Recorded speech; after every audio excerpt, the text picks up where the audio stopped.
আর যদি কেউ রাত্রি জাগরণ করে এই মানুষটার অকাল মৃত্যু হইতে পারে। রাত্রি জাগরণ করে যদি কেউ জিকির করে, কোরআন শরীফ তেলাওয়াত করে, তাহলে কিছু হবে না।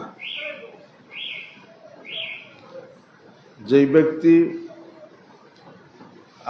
আল্লাহওয়ালা ব্যক্তি আল্লাহকে তালাশ করেন, সে রাত্রি জাগে। ওয়াল মুস্তাগফিরিনা বিল আসহার, শেষ রাত্রিতে গুনাহ ক্ষমা চাওয়ার ওই ব্যক্তি যে রাত্রি জাগরণ করে আল্লাহর ইবাদত বন্দেগী করে। রাত্রিতে যে ঘুমায় এটা তার জন্য নিয়ামত। রাত্রিতে যে ঘুম আসে এটা তার জন্য নিয়ামত। অর্থাৎ পরিমিত ঘুম যদি কেউ আসে, তার শারীরিক সুস্থতা হবে। শারীরিক সুস্থতা হলে ইবাদত বন্দেগী করার শক্তি সে পাবে। আর ঘুম আসবে এটা নিয়ামত। ঘুমকে নিয়ামত মনে করে নিয়ামতের শুকরিয়া আদায় করতে হবে। জাল্লা তো সুন্দর ঘুম দিছ, তোমার পক্ষ থেকে নিয়ামত। ওয়াজআলনা নাওমাকুম সুবাতা, আল্লাহ রাত্রিকে করছেন পোশাক স্বরূপ। ওয়াজআলনাল লাইলা লিবাসা, আর ঘুমকে করছেন আল্লাহ পাক শারীরিক সুস্থতা, বিশ্রাম, কমফোর্ট। ঘুম হলে মানুষের শারীরিক সুস্থতা ফিরে পায়। শর্ত হলো এই, ঘুম থেকে জাগার পরে শুকরিয়া আদায় করতে হবে। এটা হাদিস শরীফের মধ্যে আমি পাইছি। আল্লাহ এত সুন্দর ঘুম দিচ্ছে, আলহামদুলিল্লাহ।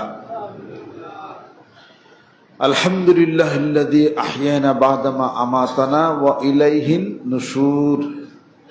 এই যে শুকরিয়া আদায় করলেন, আল্লাহুম্মা বিইসমিকা আমুতু ওয়া আহইয়া, আল্লাহর নামে ঘুম আসলেন, মৃত হয়ে গেলেন, উঠলেন, শুকরিয়া আদায় করলেন, আলহামদুলিল্লাহ, শুকরিয়া আদায় করলেন।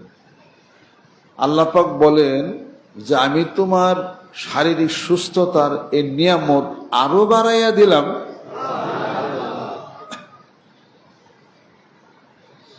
লা ইন শাকারতুম লা আযীদান্নাকুম ওয়া লা ইন কাফারতুম ইন্না আযাবি লাশাদীদ। নিয়ামতের শুকরিয়া আদায় করো, তাহলে আরো বেড়ে যাবে, আলহামদুলিল্লাহ। সুস্থতা বেড়ে যাবে, আলহামদুলিল্লাহ।